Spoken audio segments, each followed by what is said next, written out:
আসসালামু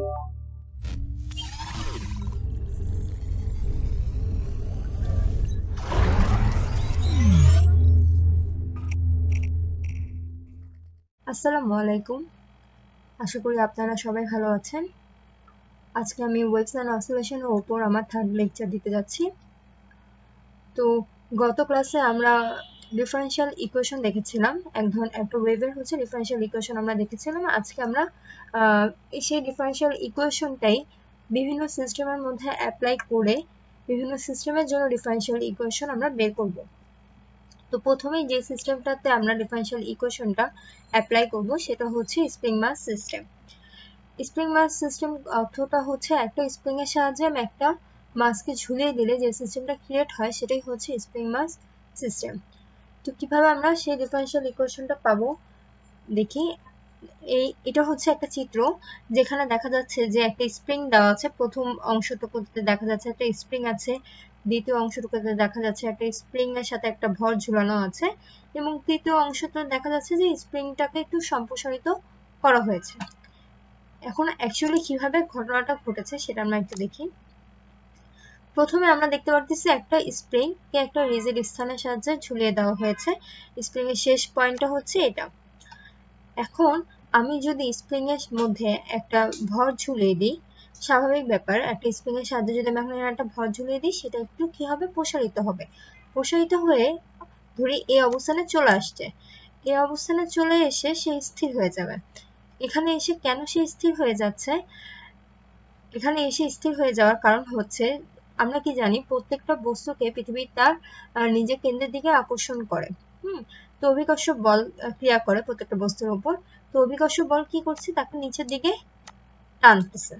অভিকর্ষ বল তাকে নিচের দিকে টানছে, এবং আর স্প্রিং হচ্ছে স্প্রিংটা তাকে উপরের দিকে টানছে। অর্থাৎ স্প্রিংটা যেহেতু একটা জায়গার মধ্যে ফিক্সড করে দেওয়া আছে, মানে আবদ্ধ আছে, তাহলে স্প্রিংও বস্তুটাকে কি করবে, উপরের দিকে একটা বল প্রয়োগ করবে। স্প্রিংটা বস্তুটাকে উপরের দিকে টানছে আর পৃথিবী কেন্দ্র বস্তুটাকে নিচের দিকে টানছে। যখন এই দুইটা বল সমান হয়ে যাবে তখন বস্তুটা স্থির হয়ে যাবে। বস্তুটা স্থির হয়ে যাবে কেন? যখন দুটো বল সমান হয়ে যাচ্ছে। তাহলে এখানে এই কথাটাই লেখা হয়েছে। আমরা একটু দেখি ইংলিশ কথাটা পড়ে। Suppose a mass m is suspended by a spring of spin constant k. The mass exerts a force mg in the downward direction due to its weight. The corresponding expansion of the spring is s naught. স্প্রিংটা প্রথমে এই অবস্থানে ছিল, তারপর তার expansion হলো কি, মাস ঝুলিয়ে দেওয়াতে তার এক্সপানশন হয়েছে s naught. So the restoring force is equal to K S naught. Restoring ফোর্সটা কি এটা আমরা গত লেকচারে দেখেছি। যদি আপনাদের মনে না থাকে তাহলে লেকচারটা আরেকবার রিভিউ করে আসার অ্যাডভাইস দিব আমি। তো রেস্ট্রিং ফোর্স তাহলে কি হবে? রেস্ট্রিং ফোর্স হচ্ছে কে এস নট, যেটা উপরের দিকে কাজ করবে, মানে উপরের দিকে ক্রিয়া করছে। আর ওয়েটটা কোথায় কাজ করছে? ওয়েটটা হচ্ছে নিচের দিকে ক্রিয়া করছে। যখনই এই দুটো সমান হয়ে যাবে, অর্থাৎ কে S not is equal two MG হয়ে যাবে, কে S not is equal two MG যখনই হয়ে যাবে তখনই স্প্রিংটা কি হবে, স্থির হয়ে যাবে। এখন আমি স্প্রিংটাকে কি করব, স্প্রিংটাকে আমি আরেকটু টানবো। স্প্রিংটা তো এই পজিশনে ছিল, এখন আমি কি করব, স্প্রিংটাকে আরেকটু টেনে নিচের দিকে নামাবো। আর একটু টেনে যখন আমি এটাকে নিচের দিকে নামাচ্ছি তখন আমি অ্যাকচুয়ালি কি করছি, ওয়াই সম্প্রসারিত করছি। প্রথমে ওয়াই সম্প্রসারিত করলে এখন মোট সম্প্রসারণ কি হলো, স্প্রিং এর প্রথমে এস নট সম্প্রসারিত হয়েছে, দেন স্প্রিংটাকে আমি আরো ওয়াই সম্প্রসারিত করেছি। তাহলে মোট সম্প্রসারণ হলো কি, এস নট প্লাস ওয়াই। এখন এই জায়গায় যদি টেনে ছেড়ে দিই তাহলে উপরের দিকে কি হবে, উপরের দিকে একটা রেস্ট্রিং বল আমি পাবো, একটা রেস্ট্রিং ফোর্স আমি পাবো। সেই রেস্ট্রিং ফোর্সটা কি হবে, সেই রেস্ট্রিং ফোর্সটা হবে কে, মোট সম্প্রসারণ এস নট, প্রথমে এস নট তারপর হচ্ছে ওয়াই। তাহলে মোট সম্প্রসারণ হচ্ছে এস নট প্লাস ওয়াই, আর রেস্ট্রিং ফোর্স লিখতে হয় হচ্ছে K S naught plus Y দিয়ে। সেটা কোথায় হবে, সেটা হচ্ছে উপরের দিকে হবে। আর নিচের দিকে কি ক্রিয়া করছে, নিচের দিকে হচ্ছে বস্তুর ভরটা ক্রিয়া করছে, যেটা হচ্ছে এনজি। তাহলে মোট যে বল সেটা হচ্ছে কি, মোট বলটা হচ্ছে তাহলে F সমান mg, যেটা কিনা নিচের দিকে ক্রিয়া করছে, মাইনাস বস্তু যে রেস্ট্রেইনিং ফোর্স যেটা উপরের দিকে ক্রিয়া করছে। এই mg থেকে যখন আমি তার রেস্ট্রেইনিং ফোর্সটা বাদ দিব, যেটা থাকবে সেটাই হচ্ছে অ্যাকচুয়ালি বস্তুর উপর ক্রিয়ারত বল। তো দেখা যাক বস্তুর উপর কি অ্যাকচুয়ালি কতটুকু বল ক্রিয়া করছে। F সমান তাহলে আমি লিখতে পারি mg minus ks not plus y। এটাকে আমি যদি ব্র্যাকেটে উঠিয়ে দিই তাহলে এখানে হবে হচ্ছে minus ks not minus ky। আবার আমরা বলেছি প্রথম প্যারাতেই আমরা বললাম কি mg সমান ks নট, তাহলে আমি mg সমান ks নট লিখতে পারি। তাহলে mg এই জায়গাটাতে আমি ks নট লিখে দিব। তাহলে ks নট যদি লিখে দিই তাহলে কি হবে, এটা ks নট হলে কি হবে, এটাও কাটা চলে যাবে, এটাও কাটা চলে যাবে, থাকবে হচ্ছে মাইনাস কে ওয়াই। তাহলে F সমান আলটিমেটলি থাকে হচ্ছে মাইনাস কে ওয়াই। mg সমান যে ks নট, এটা আমি প্রথম প্যারাতেই বলেছি যখন এখান থেকে এই পজিশনে আসলো। তাহলে mg সমান ks নট, এখানে আমি ks নট লিখলে সে ks নট আর এখানে মাইনাস ks নট, এই দুইটা কাটাকাটি চলে যাবে, থাকবে শুধুমাত্র মাইনাস ky। তাহলে F equal to minus ky। আর F সমান আমরা কি জানি, F সমান আমরা জানি হচ্ছে m a, F সমান আমরা জানি হচ্ছে m a। তাহলে m আমরা m লিখলাম, আর a সমান d square y by dt square. এটাও আমরা হচ্ছে গত লেকচারে দেখেছি, a সমান হচ্ছে d square y by dt square আসে। তাহলে এর জায়গায় আমরা d square y by dt square লিখলাম সমান মাইনাস ky। এখন এই mটাকে যদি আমি d square y by dt square এই অংশটাকে যদি আমি সহগ মুক্ত করতে চাই তাহলে কি করতে হবে, mটাকে আমার এই পাশে নিয়ে যেতে হবে।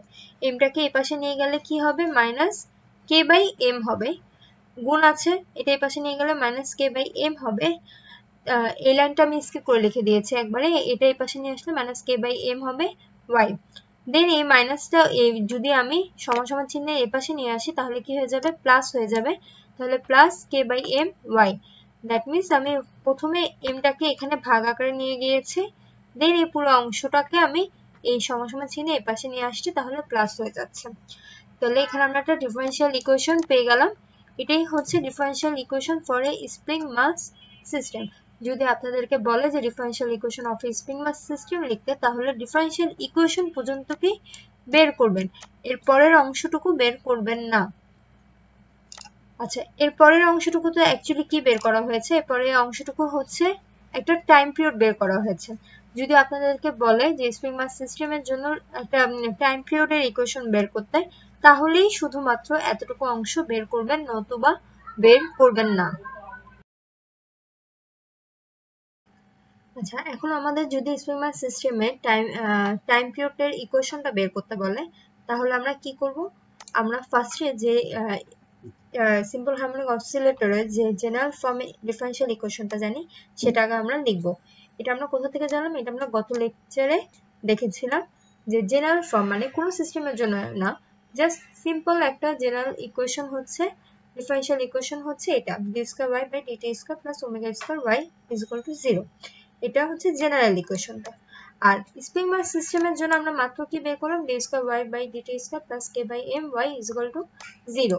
এই 2 নাম্বার আর 3 নাম্বার ইকুয়েশনটাকে এখন আমরা কম্পেয়ার করব।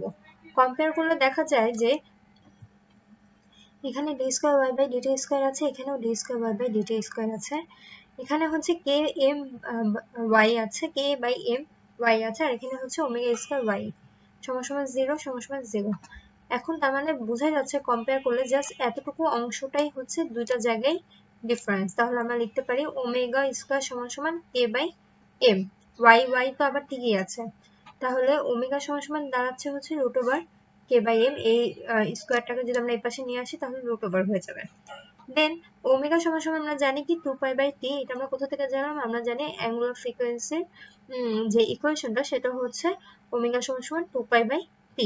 এই সূত্রটা খুবই ইম্পর্টেন্ট একটা সূত্র, যে ওমেগা সমান 2 পাই বাই t, সেটা আপনারা আলাদা করে নোট করে রাখতে পারেন। তাহলে এখানে আমরা সমান লিখতে পারি, এখানে যে root over k by m আছে সেটা আমরা এখানে লিখেছি।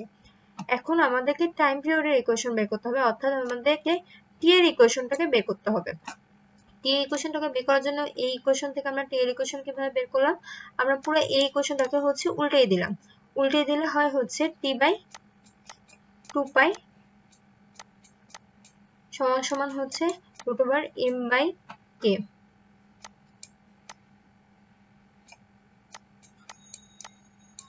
দেন হচ্ছে আমরা জাস্ট টি এর ইকুয়েশনটা বের করতে হলে 2পাইটাকে কি করব, এখানে যেহেতু ভাগ আকার আছে এই পাশে নিয়ে গেলে হচ্ছে গুণ হয়ে যাবে, এই যে গুণ আকারে হয়ে গেছে আর √m/k। তাহলে এটা হচ্ছে স্প্রিং মাস সিস্টেমের জন্য হচ্ছে টাইম পিরিয়ডের ইকুয়েশন। অবশ্যই খেয়াল রাখতে হবে স্প্রিং মাস সিস্টেমের জন্য টাইম পিরিয়ডের ইকুয়েশন এটা। আচ্ছা, দেন হচ্ছে পরের টপিকসটা motion of simple pendulum. Simple pendulum আমরা জানি কি, সিম্পল পেন্ডুলাম বলতে এখানে সরল দোলক বোঝানো হয়েছে। তো সিম্পল পেন্ডুলামের হচ্ছে মোশনের উপর কয়েকটা ল আছে, কয়টা ল আছে, 4টা ল আছে। এটা কে দিয়েছেন, বিজ্ঞান সায়েন্টিস্ট হচ্ছে গ্যালিলিও ডিসকভার করেছেন। সিম্পল পেন্ডুলামের উপর 4টা ল আবিষ্কার করেছেন তিনি, সেটা হচ্ছে ফার্স্ট ল বা law of isochronism, second law law of length, third law law of acceleration and fourth law বা ল অফ মাস। এখন এই 4টা ল আপনারা পড়লেই বুঝবেন, তারপর আমি জাস্ট একটু ব্যাখ্যা করে দিই। প্রথম লটা হচ্ছে আপনি যদি আপনার অ্যামপ্লিটিউডটা যদি 4 ডিগ্রি বেশি এক্সিড না করে। আচ্ছা, একটু সিম্পল পেন্ডুলামটা আমি এখানে ড্র করি।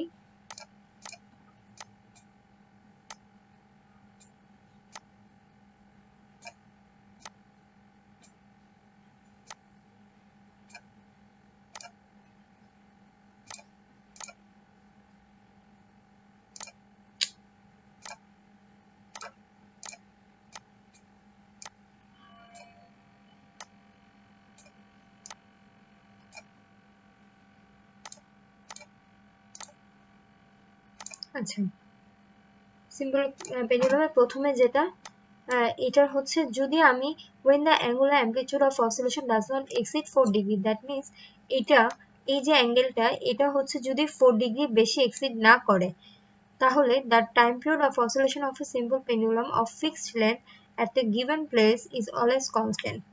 মানে হচ্ছে টাইম পিরিয়ডটা সবসময় একটা সিম্পল পেন্ডুলামের টাইম পিরিয়ডটা সবসময় হচ্ছে কনস্ট্যান্টই থাকবে যদি এটা 4 ডিগ্রি এক্সিড না করে। এই অ্যাঙ্গেলটা যদি 4 ডিগ্রি, অর্থাৎ আমি যদি খুব অল্প টেনে ছেড়ে দিই তাহলে টাইম পিরিয়ডটা একটা ফিক্সড লেন্থের সিম্পল পেন্ডুলামে টাইম পিরিয়ডটা সবসময় একই থাকবে। সেকেন্ডটা হচ্ছে লেন্থের সূত্র। লেন্থটা কি, আমি একইভাবে যদি আমি অ্যাঙ্গুলার অ্যামপ্লিটিউডটা যদি 4 ডিগ্রি বেশি এক্সিড না করি, সিম্পল পেন্ডুলাম তখনই হচ্ছে সব ধরনের ল ফলো করবে যখন আমি এটাকে খুব বেশি না, খুবই অল্প টেনে ছেড়ে দিব। কতটুকু টানতে হবে, 4 ডিগ্রি অ্যাঙ্গেলের মধ্যে টেনে যদি আমি ছেড়ে দিই তাহলেই হচ্ছে সব ধরনের ল ফলো করবে। এখন যদি এটা 4 ডিগ্রি বেশি না হয় তাহলে টাইম পিরিয়ডটা কি হবে, একটা সিম্পল পেন্ডুলামে টাইম পিরিয়ডটা তার হচ্ছে ইফেক্টিভ লেন্থের বর্গমূলের সমানুপাতিক হবে। অর্থাৎ the time period of a simple pendulum at a particular place is directly proportional to the square root of its effective length। Square root মানে কি, বর্গমূল। কার, ইফেক্টিভ লেন্থ, মানে ইফেক্টিভ লেন্থ বলতে এখানে এই যে এই লেন্থটাকে বোঝানো হয়েছে। সিম্পল পেন্ডুলামের যে লেন্থটা এখানে এটা সহ ব্যাস সহ আর কি, সরি ব্যাসার্ধ সহ এই লেন্থটাকে বোঝানো হয়েছে। ইফেক্টিভ লেন্থ মেইন যে লটা এটা মনে রাখতে হবে, T is proportional to the square root of its effective length. আবার থার্ড লটা কি, থার্ড লটা হচ্ছে আমার অ্যাসেলারেশনের ল। সেটা কি, একইভাবে আমাদের যদি অ্যাঙ্গুলার অ্যাসেলারেশনটা 4 ডিগ্রি বেশি না হয় তাহলে টাইম পিরিয়ড হচ্ছে আপনার গ্র্যাভিটেশনাল অ্যাসেলারেশনের বর্গমূলের ব্যস্তানুপাতিক। অর্থাৎ the time length of a simple pendulum of a particular length is inversely proportional। এটা ইনভার্সলি প্রপোর্শনাল কথাটার অর্থ হচ্ছে ব্যস্তানুপাতিক to square root of the acceleration. Square root কথাটার অর্থ কি, বর্গমূল। কার বর্গমূল, অ্যাসেলারেশনের বর্গমূল ডিউ টু দ্য গ্র্যাভিটি। অর্থাৎ অভিকর্ষ ত্বরণের বর্গমূলে ব্যস্তানুপাতিক হচ্ছে টাইম পিরিয়ডটা। এই ব্যস্তানুপাতিক কথাটার অর্থ কি, যদি আপনার টিটা বাড়ে তাহলে জিটা কি হবে, কমে যাবে। আবার জিটা যদি বেড়ে যায় তাহলে টিটা হচ্ছে কমে যাবে, ভাইস ভার্সা আর কি। এর পরেরটা হচ্ছে ফোর্থ লটা হচ্ছে কি, law of মাসেস। Law of mass কি, যদি আপনি একইভাবে অ্যাঙ্গুলার অ্যামপ্লিটিউডটা যদি 4 ডিগ্রি বেশি এক্সিড না করে তাহলে যে সিম্পল পেন্ডুলামে হচ্ছে টাইম পিরিয়ডটা হচ্ছে তার মাসের ওপর ডিপেন্ড করবে না, অর্থাৎ এখানে কতটুকু ভর ঝুলাচ্ছি আমরা তার উপর ডিপেন্ড করবে না। অর্থাৎ যদি এটাকে অ্যাকচুয়ালি বব বলা হয়, যে ভরটা আমরা ঝুলাই, এই ববটা যদি বড় হোক অথবা ছোট হোক, অথবা যদি সলিডের হোক বা হলো হয় মানে ফাঁকা হোক, অথবা কপারের তৈরি হোক বা সিলভারের তৈরি হোক না কেন, যে কোনো কিছুরই বব হোক না কেন, যদি এটা 4 ডিগ্রি বেশি এক্সিড না করে, তাহলে এই সব কিছুর জন্য কপারের তৈরি ববের জন্য যে টাইম পিরিয়ডটা লাগবে, সিলভারের তৈরি ববের জন্য ঠিক একই টাইম পিরিয়ড থাকবে, অর্থাৎ টাইম পিরিয়ডটা সবসময় কনস্ট্যান্ট হবে। ঠিক আছে?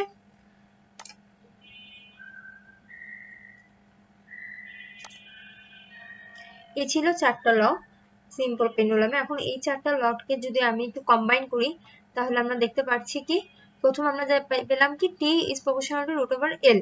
টি is proportional to root over L যখন আমরা কি থিটা হচ্ছে 4 ডিগ্রি হবে অথবা 4 ডিগ্রির সমান হবে, এবং অবশ্যই জি হচ্ছে কনস্ট্যান্ট হতে হবে।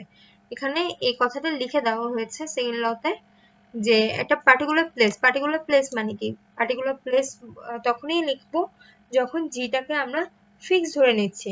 আমরা জানি কি অভিকর্ষ ত্বরণ একটা স্থান ভেদে বিভিন্ন রকম হয়, কিন্তু একটা ফিক্স স্থানে অভিকর্ষ ত্বরণ হচ্ছে ফিক্সড হয়, তাহলে যে হচ্ছে কনস্ট্যান্ট এখানে। আবার আরেকটা সূত্র কি পেলাম, টি ইজ প্রপোর্শনাল টু 1/√/g যখন আমার লেন্থটা পার্টিকুলার লেন্থ মানে হচ্ছে লেন্থটা যখন আমার ফিক্স, তাহলে এল ইজ কনস্ট্যান্ট। তাহলে এই দুটো সূত্রকে যদি আমি কম্বাইন করে লিখতে চাই, তাহলে আমি লিখতে পারি টি ইজ প্রপোর্শনাল টু √L/√/g। একসাথে লিখলাম আর কি, এই দুটো সূত্রকে আমি একসাথে লিখে দিলাম। তাহলে টি ইজ প্রপোর্শনাল টু √L/g যখন হচ্ছে এল আর জি দুটোই আমরা ভ্যারি করবে। এখানে আমরা যখন জি লিখছিলাম তখন আমি এল কে কনস্ট্যান্ট ধরছি, যখন এল লিখছিলাম তখন আমি জি কে কনস্ট্যান্ট ধরলাম। এখন আমি এল আর জি উভয় লিখেছি দেখে আমরা বললাম কি এল আর জি উভয়ই হচ্ছে ভ্যারি করছে, কোনোটাই এখানে কনস্ট্যান্ট না। তো আমি এই প্রপোর্শনাল সাইনটাকে যদি উঠিয়ে দিই, তাহলে এখানে একটা কনস্ট্যান্ট আসবে আমরা জানি। তাহলে কনস্ট্যান্টটা হচ্ছে এখানে কে, যেটার ভ্যালু বিভিন্ন ম্যাথমেটিক্যাল ক্যালকুলেশনের মাধ্যমে বের করা হয়েছে হচ্ছে 2π। এই কে এর ভ্যালুটা বের করা হয়েছে হচ্ছে 2π। তাহলে আমরা সূত্রটাকে এভাবেও লিখতে পারি, টি ইজ ইকুয়াল টু 2π√L/g। তো এখানে এটা দেখানো হয়নি, এখানে কে এর মানটা আমরা এখানে 2π দিয়েও লিখতে পারি। আপনারা টি সমান সমান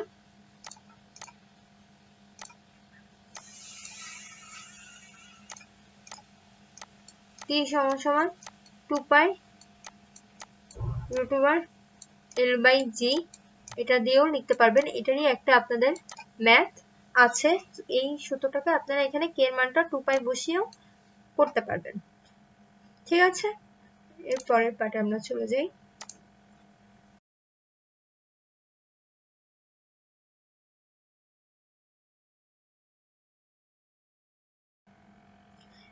এরপরের টপিকস হচ্ছে আপনাদের total energy of a vibrating particle.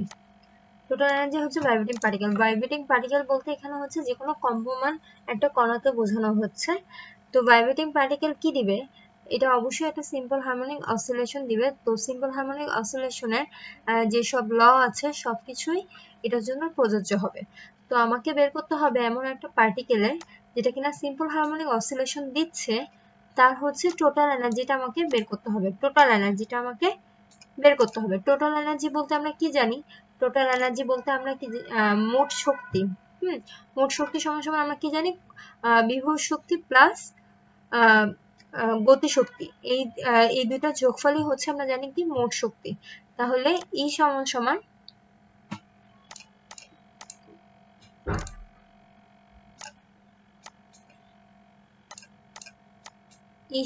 আমরা কি জানি, ই সমান সমান আমরা জানি হচ্ছে কাইনেটিক এনার্জি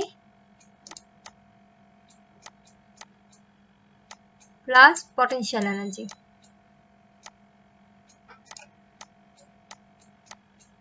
এটা আপনারা লিখে রাখেন, এই সমান হচ্ছে kinetic energy plus potential energy.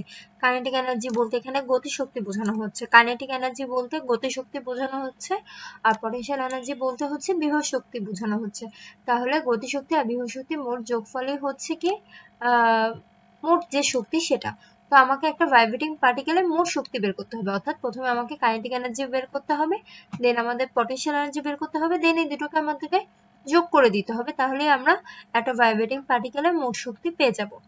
তো চলেন দেখি কিভাবে বের করলাম। যে প্রথমে আমি জানি যে একটা সিম্পল হারমোনিক অসিলেশনের মেইন যে সূত্রটা আমরা জানি সেটা হচ্ছে ডিসপ্লেসমেন্টের একটা ইকুয়েশন আমরা জানি। ডিসপ্লেসমেন্টের ইকুয়েশন কি? y = a sin omega t plus delta. এটা আমরা গত লেকচারে বের করেছি। তো এই y কে আমাকে লাগবে কি, আমার বের করতে হবে কাইনেটিক এনার্জি। কাইনেটিক এনার্জির সূত্র যেটা সেটা হচ্ছে হাফ mv²। এটা আপনারা 9, 10 ইন্টার সব জায়গায় পড়ে এসেছেন যে কে গতিশক্তি সমান হাফ mv²। তো এখানে দেখেন আমাদের অ্যাকচুয়ালি কি, হাফ হচ্ছে কনস্ট্যান্ট ভ্যালু, বস্তু ভর m ও হচ্ছে কনস্ট্যান্ট ভ্যালু, আমাদেরকে জানতে হবে হচ্ছে v। vটা আমাদের জানা নেই, vটা জানলে আমরা এই ইকুয়েশনের মধ্যে বসিয়ে দিয়ে কাইনেটিক এনার্জিটা বের করে নিয়ে আসতে পারবো। তাহলে vটা জানার জন্য আমাদেরকে কি করতে হবে, বেগটা বের করতে হবে কোথা থেকে, ডিসপ্লেসমেন্টের যে ইকুয়েশন সেটা থেকে আমাদেরকে বেগটা বের করে নিয়ে আসতে হবে। তো ডিসপ্লেসমেন্টের ইকুয়েশন এটা আমরা জানি সিম্পল হারমোনিক অসিলেশনের জন্য যে y = a sin omega t plus delta. তো সেখান থেকে বেগ বের করার জন্য আমাদেরকে কি করতে হবে, ডিসপ্লেসমেন্টটাকে একবার সময় সাপেক্ষে ডিফারেন্সিয়েট করতে হবে। গত ক্লাসে এটা আমি বুঝিয়েছি যে সময় সাপেক্ষে একবার আমাদেরকে ডিসপ্লেসমেন্টটাকে ডিফারেন্সিয়েট করতে হবে। ডিফারেন্সিয়েট করলে কি হবে, y এর ভ্যালুটা আমরা এখানে বসিয়ে দিই, d/dt, y এর ভ্যালুটা হচ্ছে a sin omega t plus delta. আচ্ছা, তাহলে আমরা এখানে ডিফারেন্সিয়েট যদি করি তাহলে omega a cos omega t plus delta একবারে v সমান ওমেগা √a² মাইনাস y², এটা চলে আসে। এটা কিভাবে এসেছে এটা নিয়ে আমি গত লেকচারে একটা পুরো ম্যাথমেটিক্যাল প্রবলেম দেখিয়েছিলাম। সেই ম্যাথমেটিক্যাল প্রবলেমটা যেভাবে করেছিলাম ঠিক সেম উপায়ে আমি এই লাইন থেকে এই লাইনে চলে আসতে পারবো।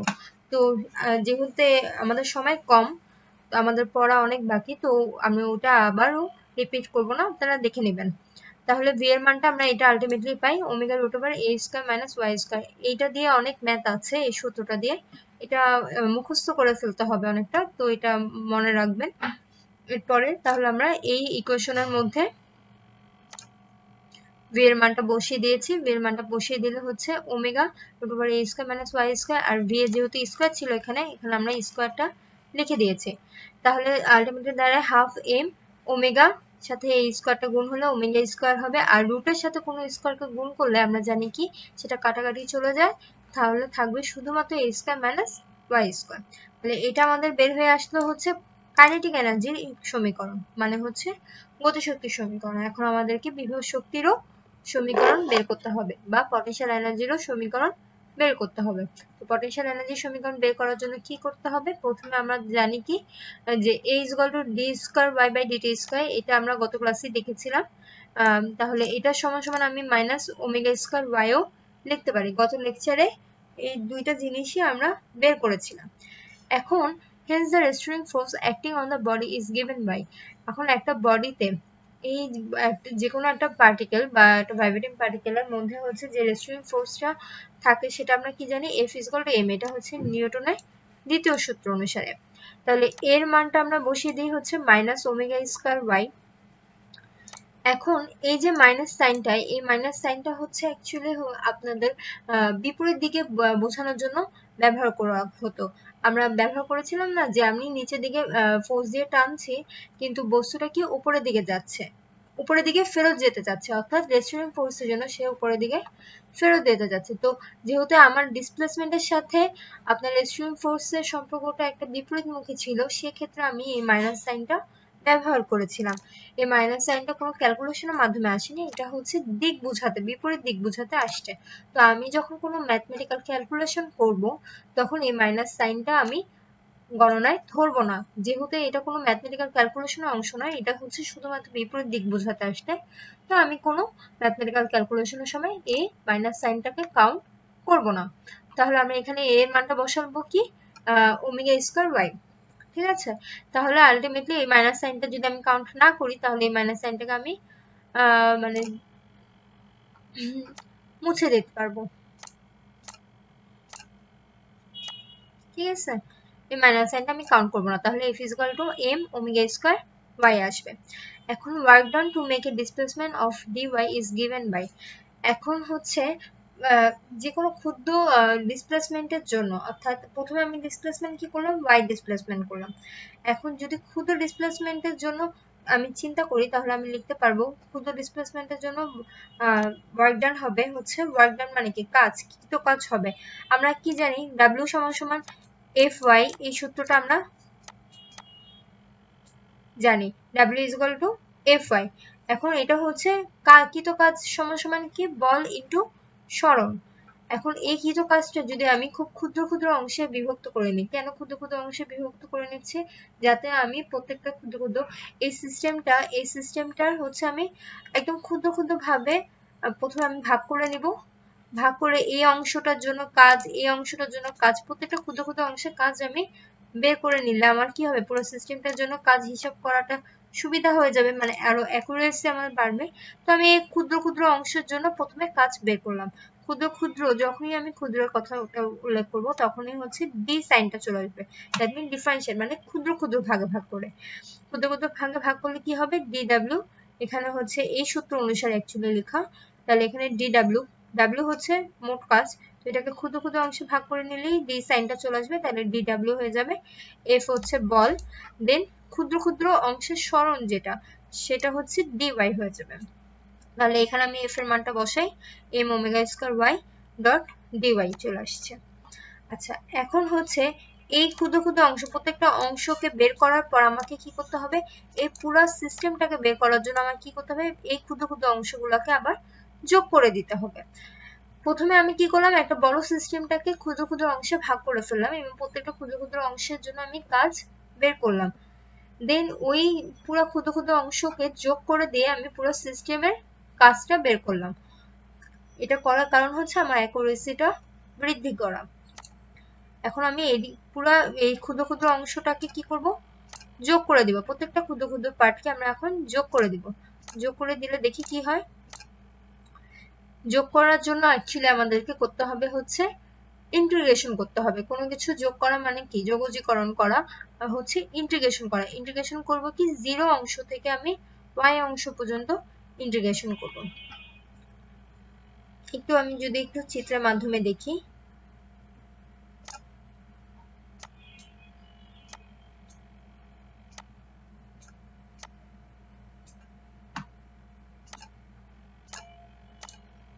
এটা হচ্ছে simple pendulum.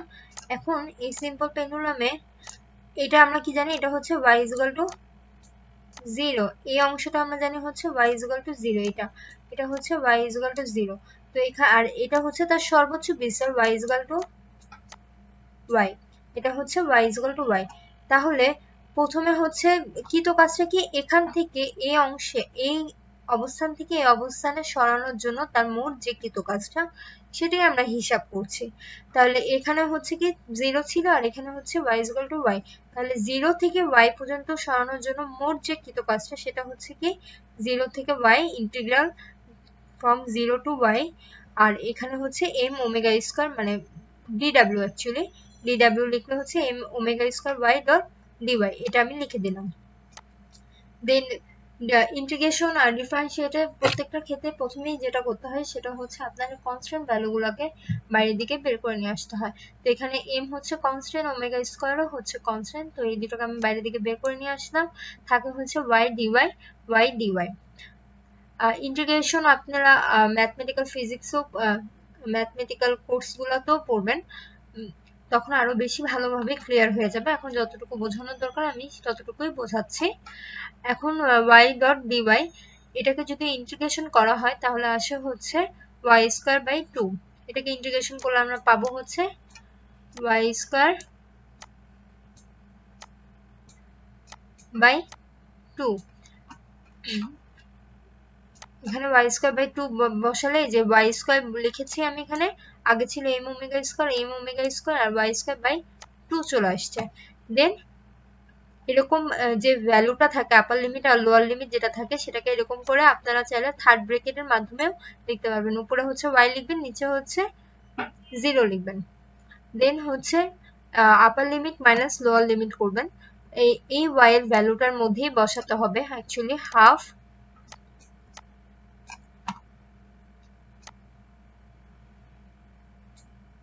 m omega square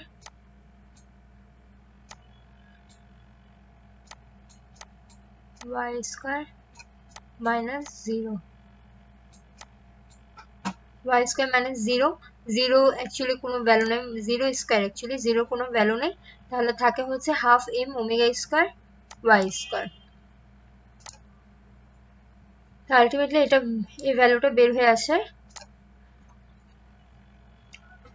আমি আরেকবার একটু বলি যে আপনার যখন লিমিট দেওয়া থাকবে আমরা y আর 0 দুইটা লিমিট দেওয়া আছে এই লিমিটটাকে আপনার এই y এর ভ্যালুতে বসিয়ে দিতে হবে কিভাবে বসাতে হবে upper limit minus lower limit upper limit হচ্ছে আপনার y তাহলে y square minus lower limit হচ্ছে 0 তাহলে y square minus 0 square 0 square কোনো ভ্যালু নেই সো আমরা লিখতে পারি half m omega square y square আর এখান থেকে যে সূত্রটার জন্য y স্কয়ার বাই 2 এসেছে সেই সূত্রটা হচ্ছে y n plus 1 by n plus 1 এখানে হচ্ছে y এর ভ্যালু হচ্ছে পাওয়ারটা হচ্ছে 1 তাহলে y 1 plus 1 is equal to y square আর নিচে 1 প্লাস 1 সমান সমান হচ্ছে 2 তাহলে হাফ y স্কয়ার চলে আসছে এটাকে ইন্টিগ্রেশন করলে এটা হচ্ছে ইন্টিগ্রেশনের সূত্র আপনারা ম্যাথমেটিক্যাল কোর্সগুলোতে আরো ভালোভাবে পাবেন দেন তাহলে আমাদের পটেনশিয়াল এনার্জি বের হয়ে গেল কি half m omega square y square তাহলে আমরা দুটো এনার্জি পেয়ে গেলাম কাইনেটিক এনার্জিও পেয়ে গেলাম পটেনশিয়াল এনার্জিও পেয়ে গেলাম এই দুটো এনার্জি তাহলে আমরা এখন কি করতে হবে যোগ করে দিতে হবে টোটাল এনার্জি পাওয়ার জন্য তাহলে আমরা যোগ করে দিই half m omega square a square minus y square এটা হচ্ছে কাইনেটিক এনার্জি পেয়েছিলাম আর এই যে পটেনশিয়াল এনার্জি পেলাম ক্যালকুলেশন যদি করি তাহলে হচ্ছে এই অংশ আর এই অংশ কাটা চলে যাবে থাকবে হচ্ছে half m omega square a square এখন এটা থেকে আমরা এটাকে হাফ কে a স্কয়ার আকারেও লিখতে পারি কিভাবে লিখলাম জাস্ট এখানে ওমেগা স্কয়ারের মানটা বসিয়ে দিয়েছি ওমেগা স্কয়ার সমান সমান আমরা কি জানি root over k by m এটা আমরা জানি এটা যদি আমরা এখানে বসিয়ে দিই বসিয়ে ক্যালকুলেশন করলে দেখা যাবে যে রুট ওভার যেহেতু দেওয়া আছে তো এখানে হচ্ছে k বাই m আসবে k বাই m আসলে mm কাটা চলে যাবে তাহলে k a স্কয়ার চলে আসবে একটু ক্যালকুলেশন করে এই অংশ থেকে এখানে চলে আসতে পারবো তাহলে এটা হচ্ছে টোটাল এনার্জির equation car the expression for total energy of A body undergoing simple harmonic oscillation একটা সিম্পল হারমোনিক অসিলেশনের টোটাল এনার্জির ইকুয়েশন হচ্ছে এটা এই চিত্রটাতে কি বোঝানো হয়েছে এই চিত্রটাতে বোঝানো হচ্ছে যে যখন একটু ফিগার ড্র করে দিই আমি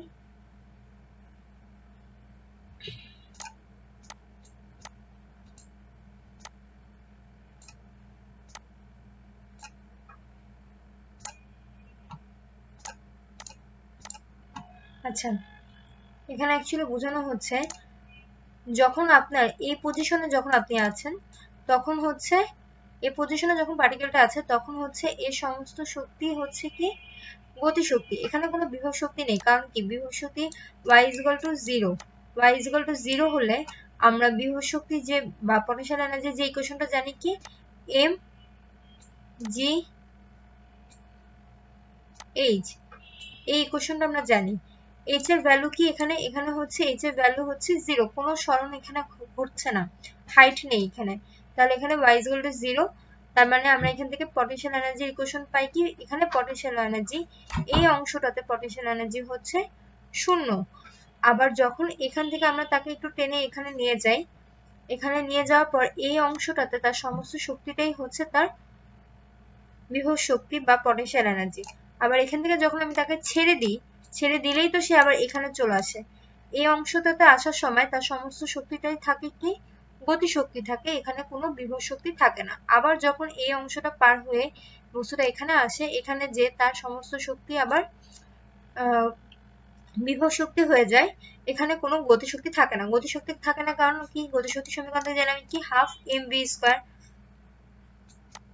আর বস্তুটা যেহেতু এখানে থেমে আবার পিছনের দিকে ব্যাক করে থেমে যায় যেহেতু তার গতিটা ক্ষণিকের জন্য তার বেগটা হচ্ছে 0 হয়ে যায় 0 হয়ে আবার সে পিছনের দিকে ব্যাক করে তার মানে বেগ এখানে 0 তার মানে এখানে হচ্ছে কাইনেটিক এনার্জি 0 এখানে কাইনেটিক এনার্জি হবে হচ্ছে 0 এখানেও কাইনেটিক এনার্জি শূন্য, এখানে হচ্ছে পটেনশিয়াল এনার্জি বেশি।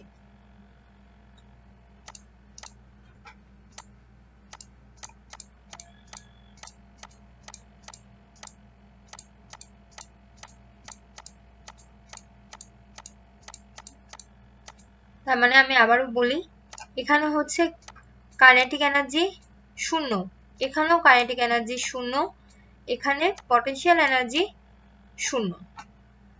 আর এখানে কাইনেটিক এনার্জি ম্যাক্সিমাম কোথায় হবে? কাইনেটিক এনার্জি হচ্ছে এই যে স্থির পজিশন বা ইকুইলিব্রিয়াম পজিশনে কাইনেটিক এনার্জিটা হচ্ছে ম্যাক্সিমাম হবে। এবার হচ্ছে ফিগারের দিকে চলে আসি। যখন জিরো হয় অর্থাৎ আপনার ইকুইলিব্রিয়াম পজিশন যেটা, তখন হচ্ছে কাইনেটিক এনার্জিটা সবচেয়ে বেশি হয়। এই যে কাইনেটিক এনার্জির যে নীল দাগটা সেটা হচ্ছে সবচেয়ে বেশি। আর ইকুইলিব্রিয়াম পজিশনে আমি কি বলেছি? পটেনশিয়াল এনার্জি থাকে না। এই পটেনশিয়াল এনার্জি যে ডট ডট দাগটা সেটা হচ্ছে কি সবচেয়ে কম। এই যে দেখেন পটেনশিয়াল এনার্জির দাগটা হচ্ছে সবচেয়ে লোতে আছে আর কাইনেটিক এনার্জির দাগটা সবচেয়ে হাইতে আছে। তারপর আমি বলেছি যখন হচ্ছে তার সর্বোচ্চ বিস্তার হয় অর্থাৎ সে যখন সর্বোচ্চ দূরত্ব অতিক্রম করে তখন তার পটেনশিয়াল এনার্জিটা কি হয়ে যায়? হাই হয়ে যায়। তাহলে এই যে দেখেন ডট ডট যে দাগটা সেটা হচ্ছে কি হয়ে গেল? হাই হয়ে গেল। আর কাইনেটিক এনার্জি যেহেতু বস্তুর ওখানে থেমে আবার পিছনের দিকে ব্যাক করে, তার মানে কাইনেটিক এনার্জিটা থাকে না, তাহলে কাইনেটিক এনার্জিটা শূন্য হয়। এই যে দেখেন তাহলে এই যে কাইনেটিক এনার্জির যে ব্লু দাগটা সেটা হচ্ছে এখানে শূন্য। একইভাবে এইখানেও তার কি হবে? পটেনশিয়াল এনার্জি হচ্ছে সবচেয়ে বেশি হবে, পটেনশিয়াল এনার্জি সবচেয়ে বেশি হয়েছে আর কাইনেটিক এনার্জিটা যেহেতু ব্যাক করে থেমে, তাহলে কাইনেটিক এনার্জিটা শূন্য হবে। এই চিত্রটাই আসলে বোঝানো হয়েছে। এই চিত্রটাকে যদি আমরা একটু কমপ্লিট করতে চাই তাহলে দেখাই যাবে যে এখানে একটা ওয়েভের মতো চলে আসতেছে।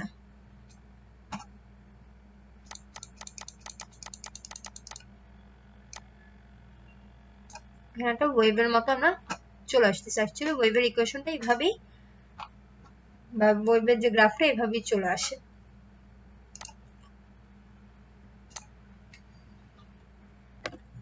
এরপরের টপিকসটা হচ্ছে average kinetic energy of a vibrating particle. অর্থাৎ কাইনেটিক এনার্জি সেটা কি করতে হবে? অ্যাভারেজ করতে হবে।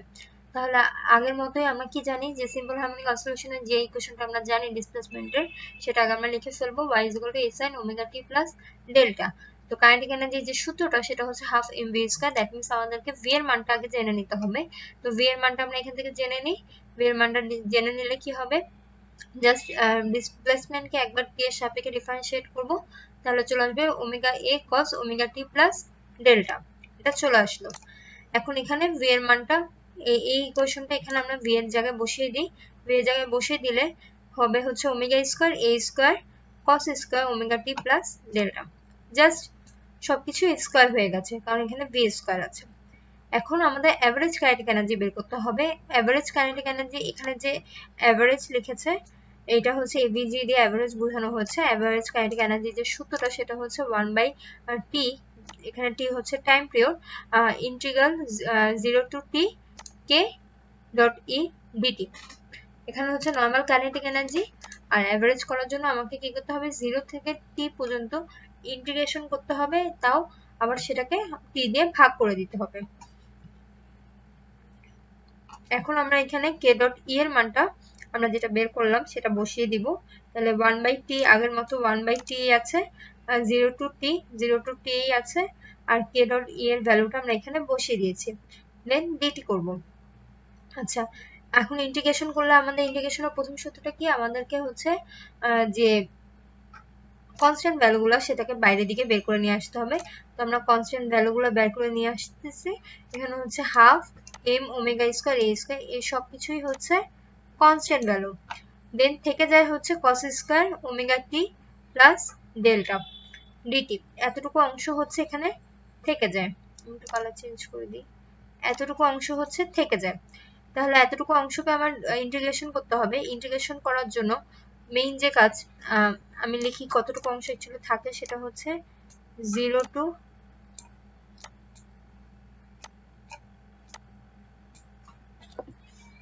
যেখানে হচ্ছে এতটুকু অংশ থাকে এটাকে আমাদেরকে ইন্টিগ্রেশন করতে হবে।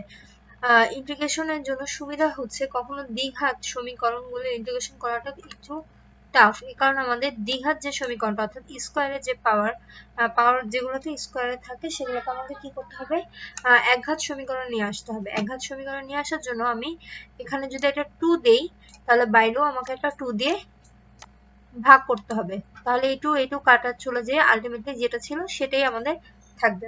আচ্ছা, তাহলে 2 কেন লিখলাম, আমরা জানি কি 2 cos স্কয়ার থিটা, এটার যে সূত্রটা সেটা হচ্ছে 1 প্লাস cos 2 থিটা। এই সূত্রটা 2 cos স্কয়ার থিটার সূত্রটা হচ্ছে 1 প্লাস cos 2 থিটা, এটা হচ্ছে তার সূত্র। এখানে দেখেন এখানে কোনো স্কয়ারের টার্ম নেই, তার মানে কি আমরা দ্বিঘাত সমীকরণকে একঘাত সমীকরণে নিয়ে আসলাম। জাস্ট এই কাজটা করার জন্য আমরা 2 দিয়ে বাইরে এবং ভেতরে গুণ করলাম, এই যে এই কারণে এখানে আমরা 2 লিখেছি। আর এই আগে যে 2টা ছিল সেটা তো আছেই, হাফ আগে যে হাফটা ছিল সেটা তো থাকবে, প্লাস আবার আরেকটা হাফ আমরা গুণ করলাম, তাহলে 1/4। একবার আমি এই লাইন থেকে এই লাইন এর জন্য লিখে দিয়েছি। এখানে আমরা 1/4 এই কারণে লিখেছি, আগের হাফ তো আছে, প্লাস এখানে যে একটা 2 দিয়ে গুণ করেছি, আমাকে তো এমনি 2 আনতে পারবো না, আমাকে আরেকটা হাফ দিয়ে কি করতে হবে, গুণ করে দিতে হবে, তাহলে এইটু কাটা চলে যাবে। এই জন্য আগের হাফ আর এখনকার হাফ এই দুটো মিলে 1/4 হয়েছে, আর এখানে 2 cos স্কয়ার থিটা। এটাকে যদি আমি সূত্রে নিই তাহলে 1 plus cos 2 omega T plus delta আসছে, এই সূত্রটা চলে আসছে। দেন আমরা কি করব, ইন্টিগ্রেশন করতে হলে এতটুকু অংশকে আগে ইন্টিগ্রেশন করব, দেন আবার এতটুকু অংশ ইন্টিগ্রেশন করব। তাহলে এতটুকু প্রথমে 1 dt, 1 কে ইন্টিগ্রেশন করলে কি হয়, 1 কে ইন্টিগ্রেশন করলে অর্থাৎ dt কে ইন্টিগ্রেশন করলে শুধু t হয়, আর হচ্ছে a cos 2 omega t plus delta এটাকে ইন্টিগ্রেশন করলে হচ্ছে 0 হয়। এখন এতটুকু অংশকে কিভাবে ইন্টিগ্রেশন করলে 0 হচ্ছে, এতটুকু অংশকে কিভাবে ইন্টিগ্রেশন করলে 0 হচ্ছে সেটা এখানে দেওয়া আছে। এই এতটুকু ক্যালকুলেশনটা আপনারা দেখলেই বুঝবেন, আমি এখানে না যাই। তাহলে এখানে হচ্ছে dt আসছে, অর্থাৎ এতটুকু 0 টু t, dt কে ইন্টিগ্রেশন করলে শুধু t আসে, আর এতটুকু পার্ট হচ্ছে 0 হয়ে যায়। তো এই ইন্টিগ্রেশনে আপার লিমিট আর মাইনাস লোয়ার লিমিট বসাতে হয়। ইন্টিগ্রেশনের নিয়ম হচ্ছে লিমিটগুলোকে বসাতে হয় কি আপার লিমিট মাইনাস লোয়ার লিমিট। এখানে আপার লিমিট দেওয়া আছে হচ্ছে t আর লোয়ার লিমিট হচ্ছে 0, তাহলে t মাইনাস 0, তাহলে 0 অ্যাকচুয়ালি কোনো ফ্যাক্ট না, তাহলে আমরা থাকে শুধু t। তাহলে at আর এখানে যে tটা আছে সেই দুটো কাটাকাটি চলে যেয়ে থাকবে হচ্ছে শুধু 4, তাহলে m omega square a square by 4। তাহলে ওমেগা স্কয়ারের যে ভ্যালুটা সেটা আমরা এভাবে বসাতে পারি, ওমেগা সমান সমান আমরা কি জানি 2 পাই বাই t অথবা 2 পাই f।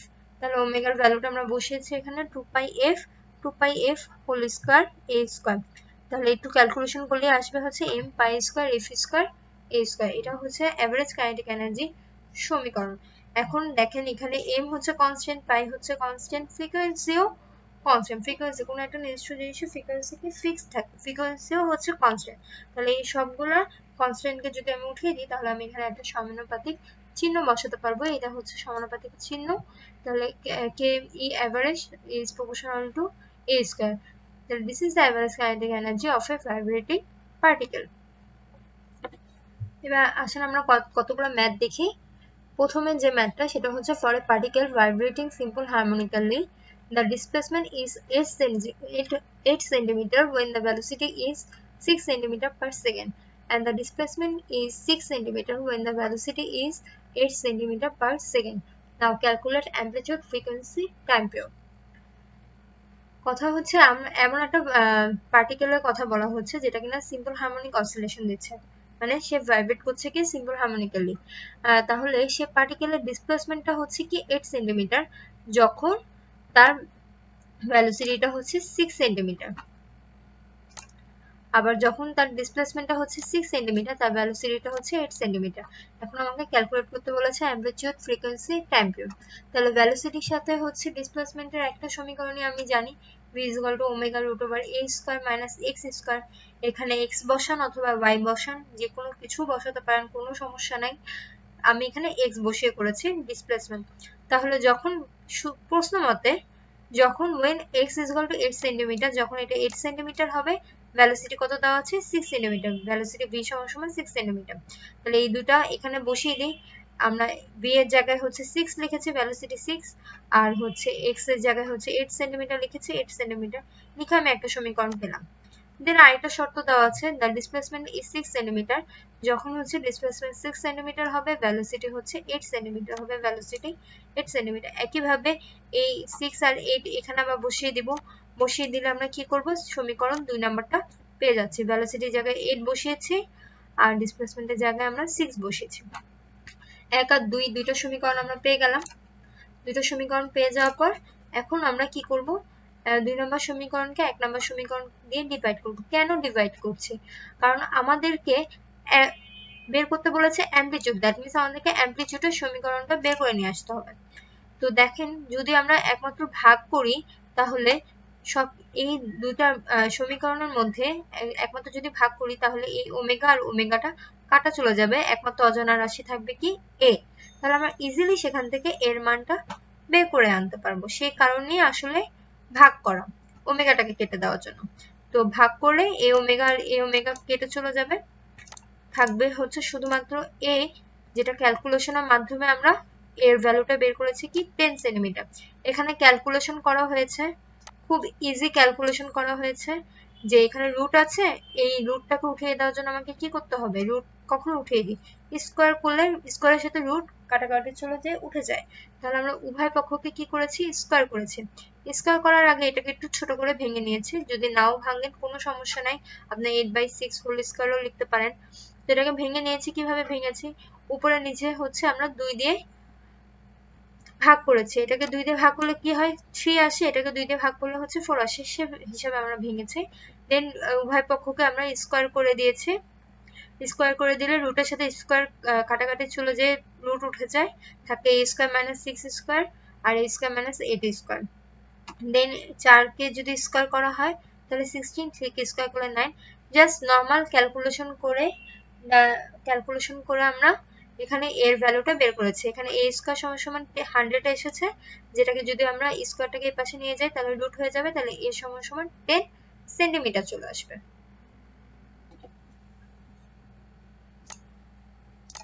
এরপরে হচ্ছে আমাদের অ্যামপ্লিটিউড বের করতে হবে। অ্যামপ্লিটিউড আমরা বের করে ফেললাম, a সমান সমান 10 সেন্টিমিটার। এরপরে হচ্ছে ফ্রিকোয়েন্সি আর টাইম পিরিয়ড বের করতে হবে। ফ্রিকোয়েন্সি বের করার জন্য যে কোনো একটা সমীকরণ, 1 অথবা 2 যেটাই ইচ্ছা, যে কোনো একটা সমীকরণে আমরা অ্যামপ্লিটিউডের মানটা যদি বসিয়ে দিই তাহলে একমাত্র অজানা রাশি থাকবে কি আমাদের ওমেগা। তাহলে ওমেগার মানটা আমরা সেখান থেকে বের করে নিতে পারবো। তাহলে আমরা কি করলাম, ইকুয়েশন 1 থেকেই বসিয়েছি। ইকুয়েশন 1 এ আমরা কি করলাম, এর মানটা বসিয়ে দিয়েছি, সেখান থেকে আমরা ওমেগার মানটা পেলাম। ওমেগা মানটা বের করাটা আসলে আমাদের উদ্দেশ্য না, আমাদের ফ্রিকোয়েন্সি বের করার উদ্দেশ্য। তাহলে ওমেগা সমান সমান আমরা কি জানি, ওমেগা সমান সমান আমরা 2πf জানি। তো এখান থেকে আমি f এর মানটা ইজিলি বের করে নিয়ে আসতে পারবো। এরপর টাইম পিরিয়ড, টাইম পিরিয়ড সমান সমান আমরা কি জানি, 1/f। এই সূত্রটা আমি যখন লেকচারটা পুরো পড়াচ্ছিলাম তখনই বলেছিলাম যে t সমান সমান হচ্ছে 1/f। এই সূত্রটা আমাদের মনে রাখতে হবে। এখান থেকে যখন আমরা f এর মানটা বের করে নিয়ে আসবো, সেটা আমরা এখানে বসিয়ে দিলে আমরা t এর মানটাও পেয়ে যাবো। এভাবে এখানে t এর মানটা বের করেছি, এখানে মানটা বের করা হয়নি, এখানে আপনারা বের করে নেবেন মানটা। আচ্ছা, ঠিক একইভাবে এখানে আমরা যে অঙ্কটা দেখলাম, ঠিক একইভাবে আপনাদের শীটে হচ্ছে 3 নাম্বার অঙ্কটা, যে একই রকম অঙ্ক। তো 2 নাম্বারটা আশা করি যদি বুঝেন, 1 নাম্বারটা যদি বুঝেন তাহলে 3 নাম্বারটাও বুঝে যাবে। একই সেম অঙ্ক 3 নাম্বারটা, এটা আপনারা একটু দেখবেন তাহলেই বুঝতে পারবেন। আচ্ছা, 2 নাম্বার যে অঙ্কটা দেওয়া আছে, 2 নাম্বার অঙ্কটা দিকে আমরা একটু দেখি, যে a particle executes simple harmonic motion whose displacement at any time t is given by y is equal to 12 sin 2π/10 t plus 4π/4. Calculate amplitude, frequency, time period, displacement at t is equal to 1.25 second, velocity at t is equal to 2.5 second and acceleration at t is equal to 5 second. এখন আমাদের এখানে বলা হয়েছে যে একটা particle যেটা কিনা simple harmonic motion দিচ্ছে, তার যে কোনো সময়ে সরণের সমীকরণ একটা দেওয়া আছে, সেটা কি y is equal to 12 এটা দেওয়া আছে। তো আমাদেরকে বের করতে হবে সেই পার্টিকেলটার অ্যামপ্লিটিউড, ফ্রিকোয়েন্সি এন্ড বাকি সবকিছু। তো এইটা করার সবচেয়ে মেইন যে নিয়ম হচ্ছে সেটা হচ্ছে আপনারা যে ডিফারেনশিয়াল ইকুয়েশন নরমাল জেনারেল যে ফর্মটা, সেটা যেটা জানেন সেটা আগে লিখে ফেলবেন। আমরা জানি তার general solution of differential equation of simple harmonic oscillation হচ্ছে y is equal to a sin omega t plus delta। এটা হচ্ছে জেনারেল ইকুয়েশন। এবং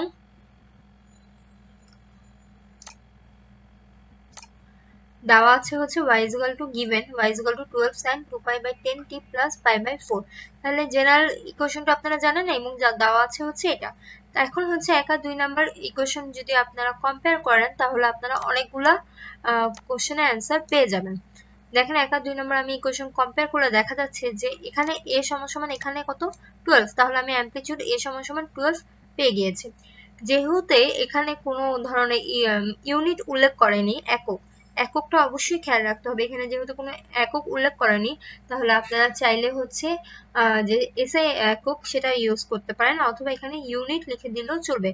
আচ্ছা, এসআই এককটা কি? এসআই এককটা হচ্ছে মিটার, দেন হচ্ছে কেজি, আর সময় হচ্ছে সেকেন্ড। তাহলে এখানে আপনারা মিটার লিখে দিতে পারেন। অবশ্যই একক লিখতে হবে, আমি কিন্তু এখানে একক লিখিনি, তো আপনারা এটা কারেকশন করে নেন, এখানে অবশ্যই একক লিখতে হবে। আচ্ছা, দেন আবার কম্পেয়ার যদি করি তাহলে আমরা দেখতে পাচ্ছি যে সাইন ঠিক আছে, ওমেগা টি জায়গায় 2π/10 টি, তাহলে ওমেগা সমান 2π/10 আমি লিখতে পারি। তাহলে ওমেগা সমান আমি কি লিখলাম 2π/10, আর ওমেগা সমান আমি কি জানি 2πf, তাহলে 2πf সমান কি 2π/10 আমি লিখতে পারি। সেখান থেকে আমি ফ্রিকোয়েন্সি এফ এর মানটা বের করে নিলাম, এফ এর মানটা আসে হচ্ছে 0.1 হার্জ। একইভাবে আমার টাইম পিরিয়ডের মান বের করতে হবে। ফ্রিকোয়েন্সির মান যদি আমি জানি তাহলে 1/f লিখে আমি টাইম পিরিয়ডের মানটাও বের করে নিতে পারবো। টাইম পিরিয়ড আমরা বের করে ফেলেছি। দেন আছে ইপোক হচ্ছে আপনারা কি আদি দশা যেটা, সেটা হচ্ছে ডেল্টা সমান π/4 দেওয়া আছে, ডেল্টা সমান π/4 আমরা লিখে দিলাম। এটা এখানে যদিও চাইনি, আমরা তারপরে দেখিয়ে দিয়েছি যদি বাই এনি চান্স এখানে চায় তাহলে আপনারা এটা বের করবেন, না চাইলে বের করার কোনো দরকার নেই। ঠিক আছে, এরপরে হচ্ছে ডিসপ্লেসমেন্টের ইকুয়েশনটাই দেওয়া আছে এখানে, y is equal to 12 sin 2π/10 t plus π/4। এখানে একমাত্র অজানা রাশি কি টিটা আমরা জানি না, যে টিটা বলে দেওয়া হয়েছে। ডিসপ্লেসমেন্ট এট টাইম কি t is equal to 1.25 second. তাহলে এখানে t এর ভ্যালুটা 1.25 সেকেন্ড বসিয়ে দিয়ে আমরা ক্যালকুলেশন যদি করি তাহলে চলে আসবে হচ্ছে ডিসপ্লেসমেন্টের ভ্যালুটা। ঠিক আছে, আমরা টি এর মানটা বসিয়ে দিয়ে ক্যালকুলেশন করেছি। এখানে ক্যালকুলেশন করার সময় একটা ব্যাপার খেয়াল রাখতে হবে, সেটা হচ্ছে এখানে যে এই পাইয়ের ভ্যালুটা হচ্ছে 180 ডিগ্রি, পাই সমান 180 ডিগ্রি। যেহেতু এই পাইটা হচ্ছে সাইনের ব্র্যাকেটের ভেতরে, তাহলে এই পাইয়ের ভ্যালুটা হবে আপনাদের 180 ডিগ্রি। 180 ডিগ্রি মানে ডিগ্রিতে থাকবে। এই পাইয়ের ভ্যালুটা বসিয়ে যদি আমরা ক্যালকুলেশন করি তাহলে পুরোটা ক্যালকুলেশন করলে এটা আসে 90 ডিগ্রি, তাহলে sin 90 ডিগ্রির মান হচ্ছে 1। দেন y is equal to 12, যে কোনো একটা একক অবশ্যই বসাতে হবে। তাহলে এখানে কত বসাবেন? 12 মিটার বসাবেন, অবশ্যই একক বসাতে হবে, 12 মিটার বসাবেন। এর পরের কোশ্চেনটা কি বলেছে? এর পরেরটা বলেছে হচ্ছে আপনাদের ভেলোসিটি বের করতে, ভেলোসিটি এট টাইম 2.5 সেকেন্ড। তাহলে ভেলোসিটি কিভাবে বের করতে পারবো? আমরা জানি ডিসপ্লেসমেন্টকে যদি একবার আমরা টি এর সাপেক্ষে ডিফারেন্সিয়েট করি তাহলে আমরা ভেলোসিটি পেয়ে যাব। তাহলে ভেলোসিটি সমান dy/dt, y এর ভ্যালুটা দেওয়া আছে কত এটা, সেটা আমরা এখানে লিখে দিয়েছি। ডিফারেন্সিয়েট করার যে নিয়মটা সেই নিয়মে আমরা ডিফারেন্সিয়েট করেছি। প্রথমে যে কনস্ট্যান্ট ভ্যালু সেটা বাইরের দিকে নিয়ে এসেছি, সেটা হচ্ছে 12। দেন হচ্ছে সাইনকে ডিফারেন্সিয়েট করলে হচ্ছে কস আসে, সাইনকে ডিফারেন্সিয়েট করলে কস চলে আসছে, কসের ভেতরে যে অংশটা আছে সেটার মতোই থাকবে। দেন যেহেতু এখানে আবার টি আছে যার সাপেক্ষে আমি অ্যাকচুয়ালি ডিফারেন্সিয়েট করছি, সেটাকে আমাকে আবারও ডিফারেন্সিয়েট করতে হবে। আবারও ডিফারেন্সিয়েট করলে এতটুকু অংশকে যদি আবার ডিফারেন্সিয়েট করি, এতটুকু অংশকে আবার ডিফারেন্সিয়েট করলে কি হবে? 2π/10 আসবে। এই যে দেন 2π/10 চলে আসছে। এখন এভাবে যদি আপনারা ডিফারেন্সিয়েট না করতে চান, আপনারা ডিরেক্ট যে সূত্রটা আপনারা জানেন ওমেগা এ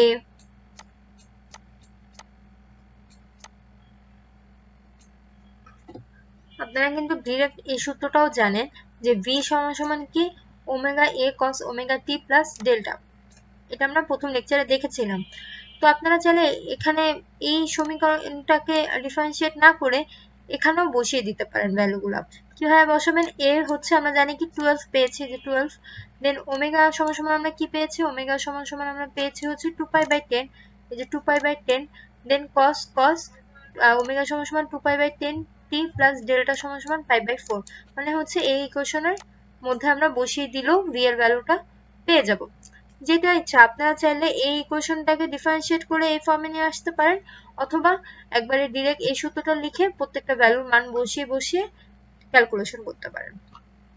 করলে নরমালি আমরা কি বলেছি, আমরা বলেছি যে কস বা সাইনের ভেতরে যে পাইটা থাকবে ব্র্যাকেটে সেটা হচ্ছে 180 ডিগ্রি হবে, সেটা 180 ডিগ্রি হবে, কিন্তু অর্থাৎ সেটা ডিগ্রিতে হবে, কিন্তু বাইরের দিকে যে পাইটা থাকবে সেটা হচ্ছে রেডিয়ান এককে থাকবে, সেটা ভ্যালুটা হবে 3.1416। এটা অবশ্যই খেয়াল রাখতে হবে, ক্যালকুলেশন করলে -5.33147 মিটার পার সেকেন্ড আসে। ভ্যালোসিটির একক হচ্ছে মিটার পার সেকেন্ড। এককগুলো মনোযোগ সহকারে লিখবেন, এককের মধ্যে 1 মার্কস করে থাকবে, একক না লিখলে 1 মার্কস কাটা যাবে।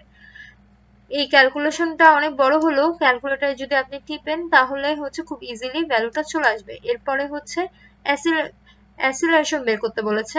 অ্যাসিলারেশন বের করার জন্য আমাদের কি, অ্যাসিলারেশন বের করতে হলে আমাদেরকে বলেছে টাইমটা কত, টাইমে 5 সেকেন্ডের অ্যাসিলারেশনটা বের করতে হবে। আমরা কি জানি, আমরা জানি হচ্ছে যদি আমরা বেগকে একবার টি এর সাপেক্ষে ডিফারেন্সিয়েট করি তাহলে আমরা অ্যাসিলারেশন পাবো।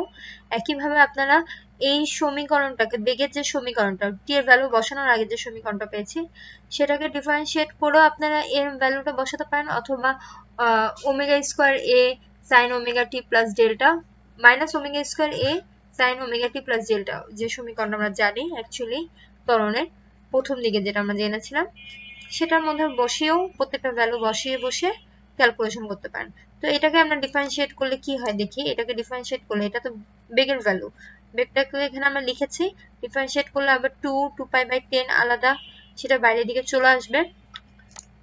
দেন হচ্ছে কসকে যদি ডিফারেন্সিয়েট করি মাইনাস সাইনটা চলে আসবে, মাইনাস সাইন চলে আসলো।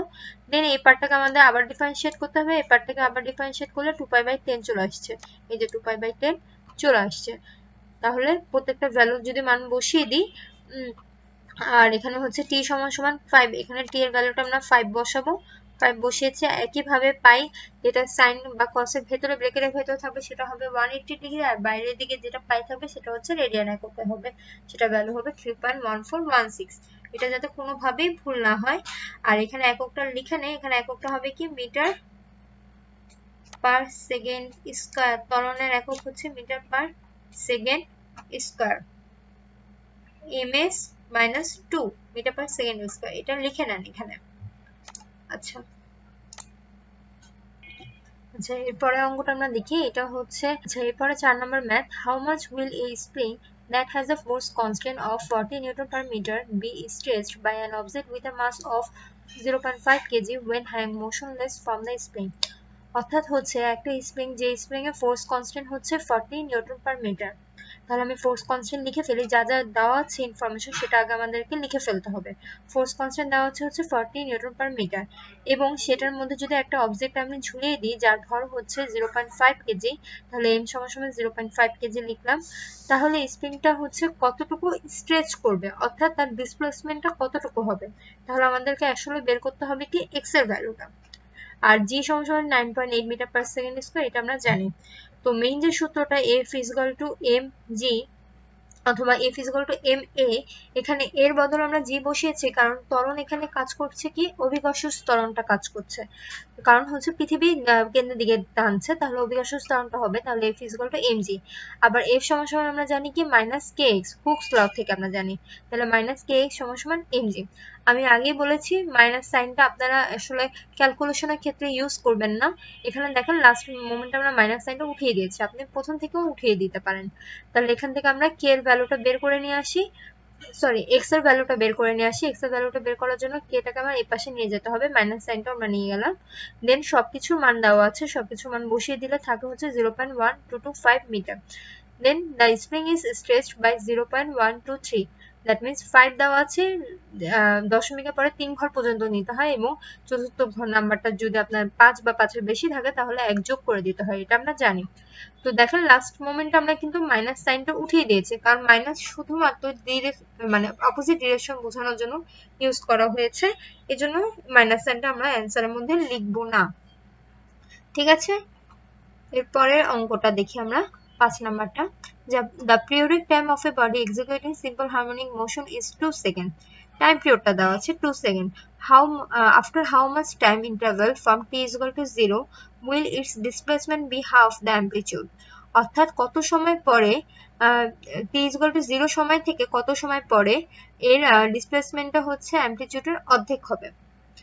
অর্থাৎ আমরা আচ্ছা আমরা দেখি যে মনে করেন এটা হচ্ছে তার অ্যামপ্লিটিউড এ। অ্যামপ্লিটিউড মানে কি, সর্বোচ্চ সে এতটুকু দূরত্ব অতিক্রম করেছে, বা সর্বোচ্চ সে এতটুকু দূরত্ব এই পাশে রাইট সাইডে সে এতটুকু দূরত্ব অতিক্রম করেছে, লেফট সাইডে সে এতটুকু দূরত্ব অতিক্রম করেছে। তো সে কত সময়ে অ্যামপ্লিটিউডের অর্ধেক দূরত্ব অতিক্রম করবে, অর্থাৎ সে এখানে আসতে তার কত সময়টা লাগবে সেটা আমাদের কাছে জানতে চাওয়া হয়েছে। এখানে আসতে তার কত সময়টা লাগবে অ্যামপ্লিটিউডের অর্ধেক দূরত্ব অতিক্রম করতে। এটা যদি অ্যামপ্লিটিউড হয়, অ্যামপ্লিটিউডের অর্ধেক কি হবে, এতটুকু হবে। তো এতটুকু দূরত্ব অতিক্রম করতে তার কত সময় লাগবে সেটাই আমাদেরকে বের করতে বলেছে। তাহলে আমরা কি জানি, আমরা জানি হচ্ছে ডিসপ্লেসমেন্টের একটাই ইকুয়েশন আমরা জানি, x = a sin omega t plus delta. এখানে আপনারা ডেল্টা না দিলেও চলবে, কারণ এখানে আদি দশা বা ইপকের কথা কিছু বলা হয়নি। তো আমরা a sin omega t লিখতে পারি। দেন টাইম পিরিয়ড সমান সমান হচ্ছে 2 সেকেন্ড। টাইম পিরিয়ডের কথাটা এখানে বলে দেওয়া হয়েছে, যে টাইম পিরিয়ডটা হচ্ছে 2 সেকেন্ড। তো আমরা এখানে টাইম পিরিয়ড সমান সমান 2 সেকেন্ড লিখতে পারবো। দেন হচ্ছে ডিসপ্লেসমেন্ট, কত ডিসপ্লেসমেন্ট হতে হবে, অ্যামপ্লিটিউডের অর্ধেক হতে হবে। ডিসপ্লেসমেন্ট x সমান সমান হাফ x হতে হবে। এই যে displacement after how much time interval from t = 0 will its displacement be half the amplitude, মানে ডিসপ্লেসমেন্ট হচ্ছে অ্যামপ্লিটিউডের অর্ধেক। তাহলে আমরা x সমান সমান হাফ a লিখতে পারি। তাহলে a আর এখানে a, এই দুইটা a হচ্ছে কাটা চলে যাবে, থাকবে হচ্ছে sin pi t। আমাদেরকে বের করতে হবে হচ্ছে t এর ভ্যালুটাকে বের করতে হবে। তাহলে pi t সমান সমান আমরা লিখতে পারি, যেহেতু sin এখানে আছে তাহলে এই পাশে চলে গেলে কি হবে, ইনভার্স হয়ে যাবে, sin inverse half. sin inverse half এর ভ্যালু হচ্ছে pi/6, মানে হচ্ছে 30 ডিগ্রি। sin ইনভার্স হাফ এর ভ্যালু হচ্ছে pi/6, মানে হচ্ছে 30 ডিগ্রি। ক্যালকুলেটরে ক্যালকুলেশন করলেই পেয়ে যাবেন। দেন এই পাই আর এখানে যে পাইটা এটা চলে যাবে, থাকবে হচ্ছে t সমান সমান 1/6। এখন এখানে যে ওমেগার ভ্যালুটা হচ্ছে পাই বের করেছি, সরি আমি এতটুকু স্কিপ করে চলে গেছি। ওমেগার ভ্যালুটা কিভাবে পাই লিখেছি, আমরা হচ্ছে ওমেগা সমান সমান 2π/t জানি, t এর ভ্যালু দেওয়া আছে এখানে 2, তাহলে কাটাকাটি চলে পাই চলে আসে, আর ওমেগার একক হচ্ছে রেডিয়ান পার সেকেন্ড। সেক্ষেত্রে আমরা ওমেগার ভ্যালুটা পাই লিখেছি এখানে। তার মানে আমরা মেইন সূত্র জানি x = a sin omega t, সেখানে আমরা x এর ভ্যালুটা দেওয়া আছে হাফ a, সেটা লিখেছি। আর ওমেগার ভ্যালুটা আমরা বের করে নিয়েছি প্রথমেই, কারণ ওমেগা সমান সমান 2π/t আমরা জানি, সেখান থেকে ওমেগার ভ্যালুটা আসছে হচ্ছে পাই। দেন ক্যালকুলেশন করলে t সমান সমান 1/6 সেকেন্ড চলে আসছে। তাহলে এত 1/6 সেকেন্ডে সে অ্যামপ্লিটিউডের অর্ধেক দূরত্ব অতিক্রম করবে।